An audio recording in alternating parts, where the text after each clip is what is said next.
Hey YouTube, what's going on? Big Boss is back after a break of just over a year. I'm waiting for Saros to come out at the end of the month, so I just thought I'd dip in and do a bit more PvP. So yeah, this is the Big Boss build. We are at rune level 85.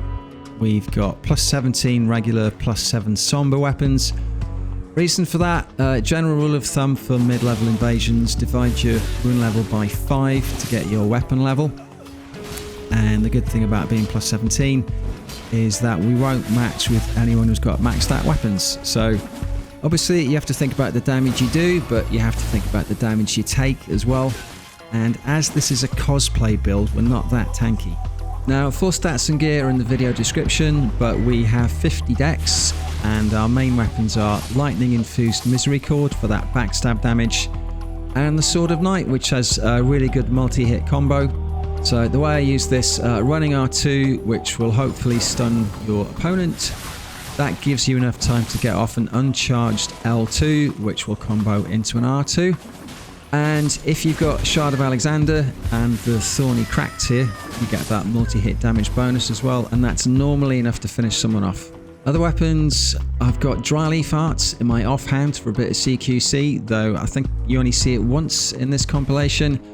Got the jar cannon, which I don't have the strength stats for, but you can still use it to knock people off ledges, and Bolt of Granzax as well. Now, as this build is Big Boss, it really is all about the stealth, and the fashion actually has a practical use because we want something that's going to help us blend in. So for our camouflage, we have the bandit garb. I've got Lionel's greaves as well, and a change to the way I normally run the build. I'm actually using Rakshas's gauntlets, which give me a bit of extra poise. With the Bullgoat tally, that takes me to 60, and you get the 2% damage bonus as well. Obviously, any stealth build, you need the Concealing Veil and Furled Finger Trick Mirror. And my final talisman slot, depending on the situation, will either be the Dagger Talisman or Shard of Alexander. Now, an important note about the Wondrous Physic. I'm using the Greenspill tier for extra stamina and Thorny Crack tier for the multi-hit damage bonus. Both of these don't generate an aura around your body, which really useful for a stealth build because it won't give your position away. And just to round off the build, we also have Spark Aromatic and some lightning pots. So yeah, back into PvP after a break of a year, and the last time was only briefly as well. I hadn't touched it for about 6 months. And to be honest, I got to that point where I was just really burned out on the game.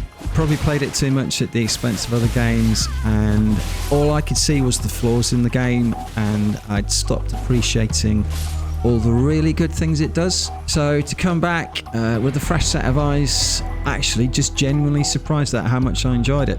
I was also surprised how much activity there was as well. I thought I might struggle to get connections, but this was just a weekday night in the UK. Yeah, no trouble at all. And I was also surprised how good the game felt to play. One of the biggest criticisms I've had of not just Elden Ring, but From Software games, is the technical state of the games, and particularly input lag. So I know a lot of people complain about the frame rate, but for me, the knock-on effect of that has always been you don't get good input response, and certainly not consistent input response. Now, you probably can't tell from the footage because this is uploaded at 1080p, but this is actually captured from a PS5 Pro. They were on sale here in the UK just before the price went up, so I just thought, sod it, I'm going to pull the trigger on one. And game looks really good. This is the quality mode with ray tracing disabled. Doesn't quite hit 60 FPS, but it's within that VRR window. So if you've got the right kind of TV or monitor, it'll smooth that out. And it actually feels really tight. I always used to whinge about the input lag when you compared it to, the example I always give is something like Returnal or Sifu, which have got really fast combat but also super tight controls. Same with Team Ninja. If you haven't played Neo 3 yet, that is fantastic, and again the controls are super tight.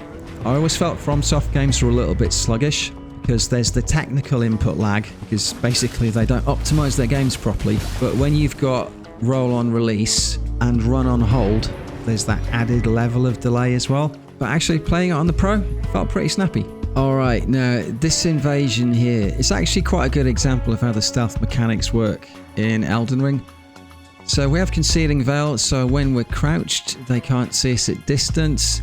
with the right armor and filled finger trick mirror, even if you are within range, if you're hiding in a bush, they're probably not going to see you.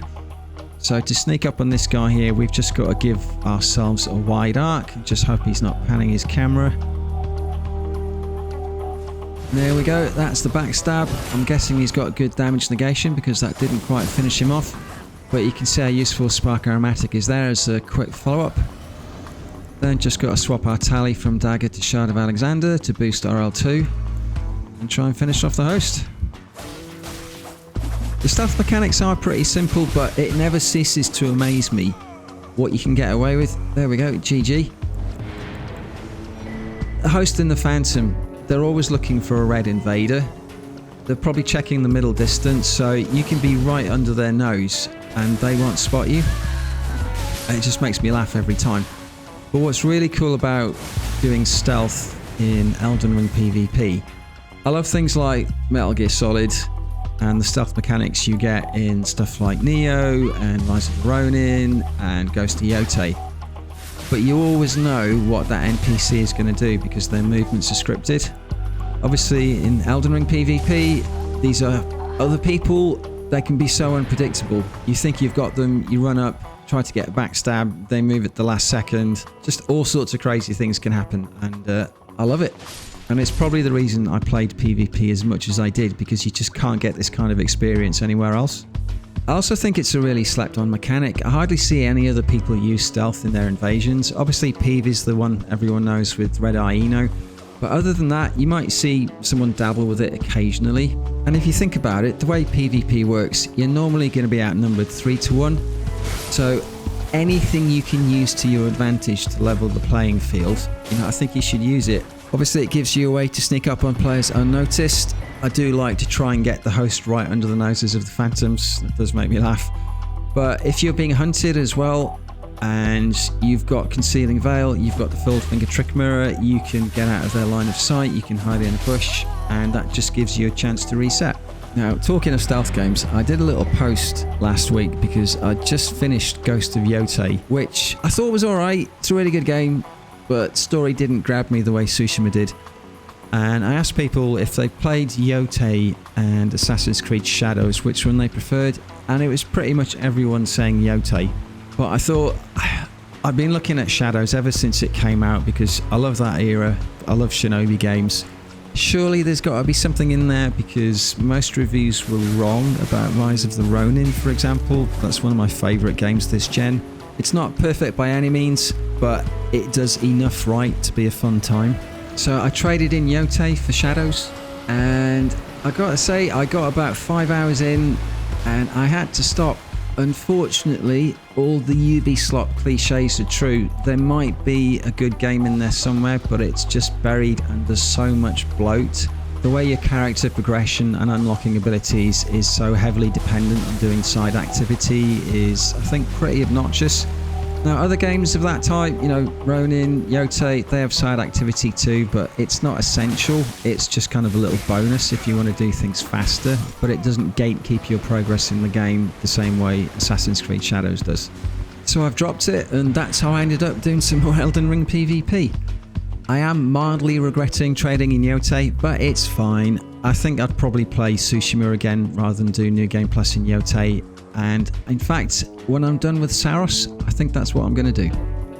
So here we are, the final invasion. The host finally spotted me hiding in the bush, so we have a bit of a madcap chase here. Now, if you look at my hotbar, you'll see I have lightning pots equipped, which I didn't realise because what I'm about to do is try to heal and then try and turn and burn to get a hit, but this happens.